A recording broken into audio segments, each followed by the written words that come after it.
I used AI as a director for photography, and I did not plan for that. I was setting up my big red play button studio, and I kind of hit a wall with the audio. I've had the right equipment for several months now. It was just a matter of getting the setting correct.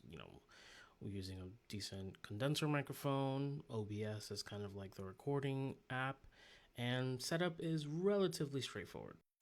Before AI, a while back, I went and watched a bunch of creator videos on how they set up their audio, whether it be filter settings, things like that, um, just to make sure that I got those settings right.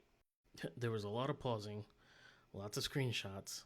Everything was implemented, and let's go do some test recordings.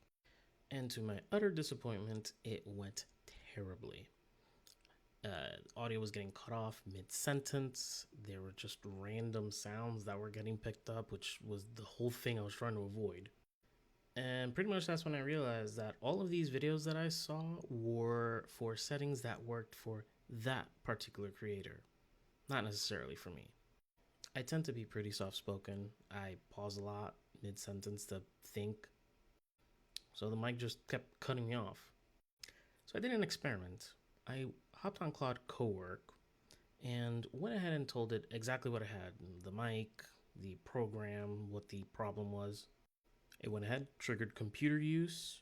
I already had the app open, and it went through it live as I was sitting there. Here's the key thing that I loved: it wasn't just doing, it was actually explaining the why of all of these changes. Which, is someone who loves to learn, it is great for that. It's not just teaching you how to copy settings blindly. Here's what I learned: the biggest fix was the actual order of the filters, not necessarily the settings themselves. Some did need to get tweaked.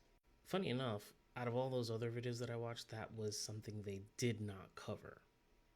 I didn't know that, but now I do. Here's the bonus: it went so well that I said, hey, let's keep going and tweak something else. We moved into lighting. I gave it pictures of my desk, my apartment, my constraints. I ended up getting recommendations built specifically for my setup. If you're ever stuck on something technical, whether it be software, hardware, settings, give Cowork a shot. Ideally, before you go down the tutorial rabbit hole. This way you're actually learning and not just copying. Follow for more practical AI tips, and consider subscribing to my free weekly newsletter where I dive deeper into things like this.